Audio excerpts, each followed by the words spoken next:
अखंड पत्रकारितेचा स्वामी असल्याचं भासवणारा एक महाशय पत्रकार, ज्यानं जेलची हवा खाल्ली खंडणीच्या आणि विनयभंगाच्या गुन्ह्यात, ज्याला मायमाऊलींची इज्जत न करता आल्याचा आरोप त्याच्यावर झाला आणि त्याच्यावर विनयभंगासारखे गंभीर गुन्हे दाखल झाले.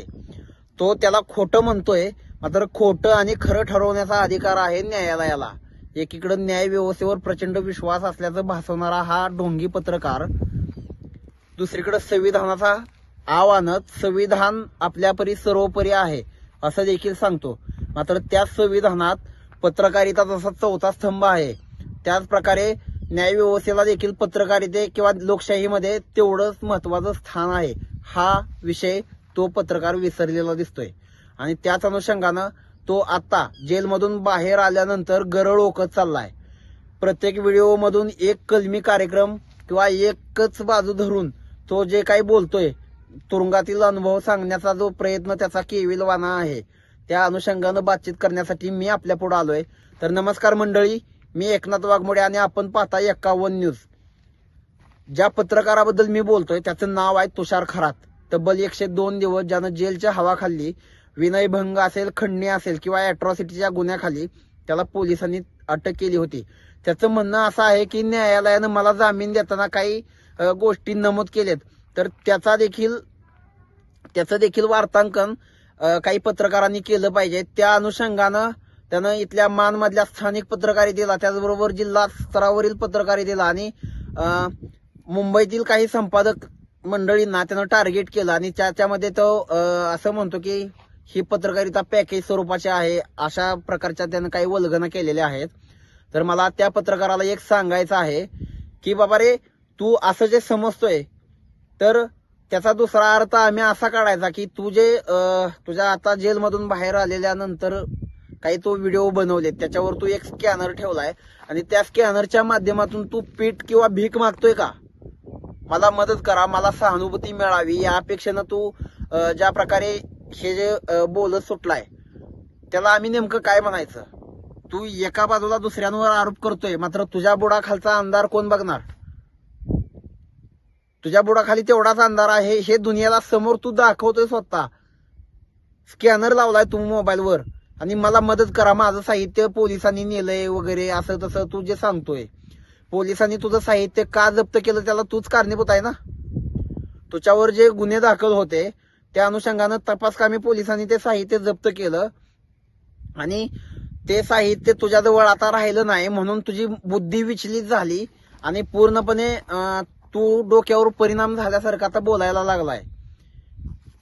ज्या मंत्र्यांचा विषय घेऊन तू बोलत होता, आता त्यांचं नाव घ्यायला तू घाबरतोय.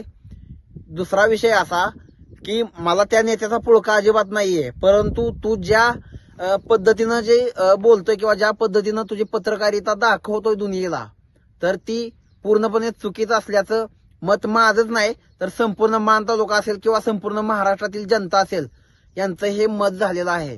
तू महापुरुषांच्या पत्रकारितेचा वारसा सांगतो, आचार्य अत्रे असतील किंवा अजून काही लोकांची नावं तू घेतोयस, तर त्या लोकांनी पत्रकारितेमध्ये शिव्या द्या असं कुठेही लिहून ठेवलेलं नाहीये.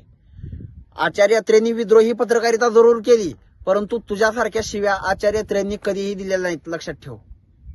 त्याचबरोबर महात्मा गांधींचं नाव घेतलं असेल तू, बाबासाहेब आंबेडकरांचं नाव घेऊन तू बोलतोयस. अशा लोकांनी एकमेकाला कधीही असंविधानिक भाषा न वापरता आपली पत्रकारिता केली किंवा आपला जो भारत देशाला स्वतंत्र करण्याचा जो लढा होता तो कायम चालवला. आणि तू त्या नेत्यांचं गुणगान गात तू त्याच नेत्यांना एक चुकीची भाषा वापरून त्याच नेत्यांना बदनाम करायचा प्रयत्न करतोय. हे कुठंतरी थांबलं पाहिजे, म्हणून हा व्हिडिओ करतोय. ज्या महापुरुषांचं वल्गना करून किंवा संविधानाच्या प्रती तुझा असीम भक्ती, असीम प्रेम असल्याचं तू दाखवतोयस, तर ते थोतांड लवकरच जनतेपुढं उघडं पडलेलं आहे आणि ते पडणार देखील, इथून पुढे देखील पडत राहणार, लक्षात ठेव. ज्या काही गोष्टी तू करून बोलतोयस ना त्याला कुठेही आधार नाहीये. तू असं सांगतो की मी निर्भीड पत्रकार आहे. अरे तू पत्रकारितेचा जनक असल्यासारखं बोलतोयस किंवा पत्रकारितेचा अखंड स्वामी आहेस तू, असं ज्या प्रकारे बोलतोयस तू, त्याला उत्तर म्हणून हा व्हिडिओ आहे. तुझ्यासारखे असे अनेक निर्भीड पत्रकार या देशानं बघितलेत, या राज्यानं बघितलेत, या जिल्ह्यानं बघितलेत आणि या मान तालुक्यानं देखील बघितलेत. त्याच्यामुळं सगळं काही मीच किंवा सगळ्यात निर्भीड पत्रकार मीच असल्याचा जो आव आणतोयस ते पूर्णपणे चुकीचं आहे. तुझ्यावर पत्रकारितेमध्ये असतानाच काही गुन्हे दाखल झालेत, त्याचा अजून निकाल लागला नाही. स्वतःच्या बुडाखालचा अंधार आधी बघ आणि मग दुसऱ्यावर टीका करायला शिक. स्वतःच ठेवायचं झाकून आणि दुसऱ्याचं बघायचं वाकून ही जी पद्धत तू अवलंबली आहेस त्याला कुठंतरी उत्तर द्यावं म्हणून मी तुझ्या पुढे आलोय. काही गोष्टीत तू काल कमेंट करताना तुझ्याच व्हिडिओच्या माध्यमातून काही पत्रकारांनी किंवा काही लोकांनी तुझ्या समर्थकांनी माझं नाव घेऊन त्या व्हिडिओला तुझ्या एक कमेंट केली आणि त्याच्या खाली तू सरळ सरळ लिहिलं की माझ्या चॅनलचं नाव 51 न्यूज आहे, तर त्याचं मराठीत विडंबन केलंस तू. विडंबन करताना तू काय म्हणलास की या छक्क्याला कळत नाही, छक्का न्यूज काहीतरी त्याचं चॅनल आहे, मी त्याला महत्व देत नाहीये, अशा काही गोष्टी तू बोलून गेलास. परंतु तुला माझं थेट आव्हान आहे, मी छक्का आहे का मर्द आहे हे जर बघायचं असेल ना तर मला एकदा आजमावून बघ, मग तुला कळल मी छक्का आहे की मर्द आहे ते. तुला एवढा तुझ्या मर्दुमकीचा पुळका आहे ना तरी एकदा माझ्याशी 2 हात करायला ये किंवा माझ्यासोबत राहायला ये, मग तुला कळल नेमकं मी काय आहे ते.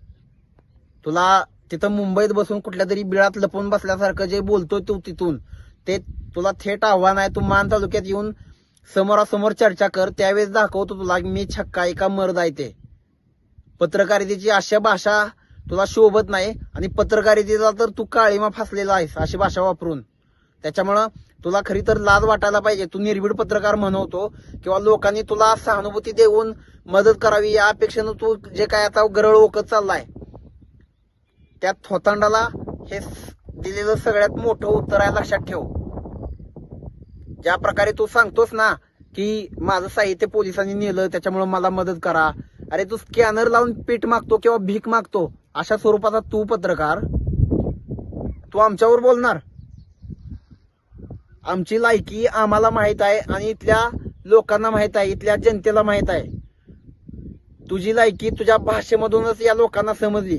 काही दिवस तुला काय वाटलं की मी जे बोलतोय किंवा मी जे करतोय ते एकदम विद्रोही आहे, एकदम स्फोटक आहे आणि अशा प्रकारची पत्रकारिता केल्यानंतर मला कुठंतरी भारतरत्न मिळणार आहे अशा प्रकारचा जो तू आव आणून ज्या पद्धतीनं जी भाषा वापरत होता त्याच भाषेचं तुला फळ मिळालं.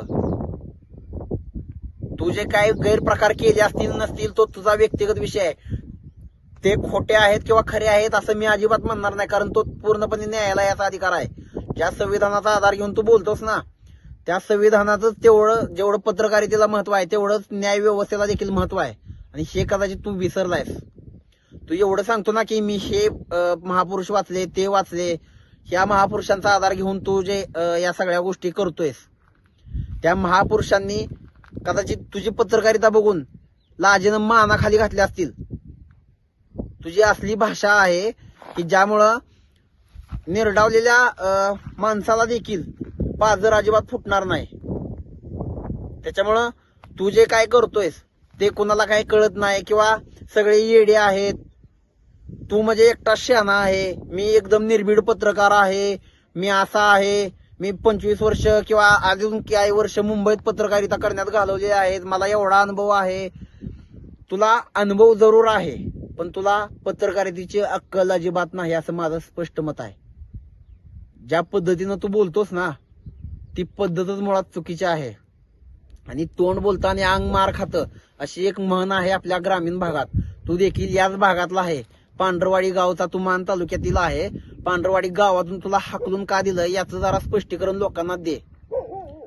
त्याचबरोबर तुझ्या बाबतीत अजून एक किस्सा सांगायचा झालं तर तू औंधला गेला होतास. शंकर खरात नावाच्या तिथल्या एका बाळूमामाच्या पुजाऱ्याला तिथल्या मंदिराच्या ठिकाणी असलेला काही अपप्रकार उघडकीस आला म्हणून त्याला तू स्वतःचा चुलत भाव आहे मात्र त्याला तू ते प्रकरण मिटवण्यासाठी किंवा मी साहेबाला एवढं देतो म्हणून तू 50,000 रुपयांची मागणी त्यावेळेस केली असा आरोप तिथल्या मेजर धनाजी आमल्यांनी केला होता. त्याला तुझ्याकडे उत्तर नाहीये. ज्या मेजर धनाजी आमल्यांवर तू बोलला त्या अनुषंगाने मेजर धनाजी आमल्यांनी देखील तुला जे आव्हान दिलंय त्या आव्हानाला देखील तू आता सामोरा जा.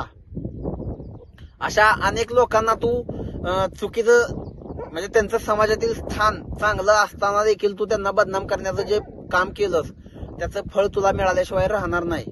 आणि त्याच अनुषंगाने मी सांगतोय की इथली न्याय व्यवस्था असेल किंवा पोलीस अधिकारी असतील, हे मान तालुक्यामध्ये खरंच चांगलं काम करतायत. जे चुकीचं आहे त्याला चुकीचं म्हणण्याची धमक असणारी इथले अधिकारी आहेत आणि इथली न्याय व्यवस्था आहे. तो न्याय व्यवस्थेला सांगतो की माझ्या बाजूनं एवढे एवढे वकील उभे होते, असं झालं तसं झालं. मग न्याय व्यवस्थेनं तुला जागेवर निर्दोष मुक्तता का केली नाही? तुला जामिनावर सोडलंय, लक्षात ठेव. त्यावरूनच तुझी लायकी दिसून येते. तू जे सांगतोस ना की इथले पोलीस खोटे गुन्हे दाखल करत आहेत असं तसं, तर एकीकडं पोलिसांनी गुन्हा दाखल केला नाही म्हणून पोलीस माजलेत किंवा पोलिसांना गुन्हे दाखल करता येत नाही किंवा निरपराध लोकांवर ते गुन्हे दाखल करतात, अशा प्रकारची भाषा तूच वापरतोस. आणि पोलिसांचं कामच आहे त्यांच्याकडे जो तक्रार घेऊन जातो त्याचं ऐकून घेणं, त्याला न्याय देण्यासाठी संबंधित जो कोणी संशयित असेल त्याच्यावर गुन्हा दाखल करणं हे पोलिसांचं काम आहे. कायदा व सुव्यवस्था अबाधित राखण्यासाठी पोलीस हे करतातच आणि ते करणं पोलिसांना क्रमप्राप्त आहे, कारण ती त्यांची ड्युटी आहे. आणि तू त्यांना त्यांची ड्युटी शिकवणार? तू मुंबईत राहिला, पत्रकारितेत एवढा अनुभव आहे, सर्वश्रेष्ठ असल्याचं भासवतोय, मग तुला अक्कल नाही का? काही गोष्टी जबाबदारीनं बोलायच्या असतात. भाषेचं तारतम्य नाही बाळगलं तर याच्यापेक्षा खतरनाक, तुझ्यापेक्षा खतरनाक आम्हालाही बोलता येतं, एवढं लक्षात ठेव. फक्त आम्ही आमची जीभ सांभाळतो आणि काही गोष्टी जाणून बुजून बोलत नाही. याचा अर्थ असा होत नाही की आम्हाला काय कळत नाही. पत्रकारितेमध्ये सगळं काय तूच आहे किंवा या भारतातले किंवा या महाराष्ट्रातले सगळे पत्रकार तुझ्या म्हणण्याप्रमाणे सगळे असे एककलमे आहेत किंवा तूच सगळ्यात सर्वश्रेष्ठ आहे असं जी भासवणारी पत्रकारिता तू करतोयस ती एकदम चुकीची आहे. आणि योग्य वेळ आली की त्याला आणि तुला, तुझ्या पत्रकारितेला आणि तुला त्याचं उत्तर नक्की मिळेल. त्याच्यामुळं वेळ आहे, सावर आणि पसारा आवर. हे सांगण्याचं कारण, पसारा आवर म्हणजे तुझी जी जीभ आहे थोड्या दिवसात तीच तुझ्या विनाशाला कारणीभूत ठरेल. त्याच्यामुळं तू पसारा आवर म्हणजे तुझ्या जिभेला आवर घाल. आपला जो फापट पसारा जो तू मांडलेला आहेस, एक सल्ला देतो तुला, तुला आवाजावं बोलत नाही त्याचं कारणच आहे, तू कितीही मोठा असला तरी तुझ्या वागण्यानुसार तुला आदर दिला जाईल. इथून पुढे तुझ्या वयानुसार कधीच मिळणार नाही, एवढं लक्षात ठेव. त्याच्यामुळे तू माझ्यावर कितीही शिंतोडे उडवायचा प्रयत्न केलास ना, माझ्याकडे काय दुसरं तुझ्यासाठी माझ्याबद्दल काय बोलायसाठी नाहीच तुझ्याकडं, म्हणून तू माझ्या चॅनलच्या नावाचं विडंबन करून मला छक्का म्हणतोस. तर मी तुला एक सांगू इच्छितो की मी छक्का आहे का नाही हे जर बघायचं असेल तर तू माझ्यासोबत ये एकदा राहायला, मग मी तुला दाखवतो की मी छक्का आहे का मर्द आहे. तुझ्यासाठी एवढंच पर्याप्त आहे. तुला अजून जर काय ऐकायचं असेल, ह्याच्यापेक्षा महाभयंकर जर काय ऐकायचं असेल तर तू त्याची तयारी ठेव आणि कामाला लाग. तुला शुभेच्छा आहेत. धन्यवाद.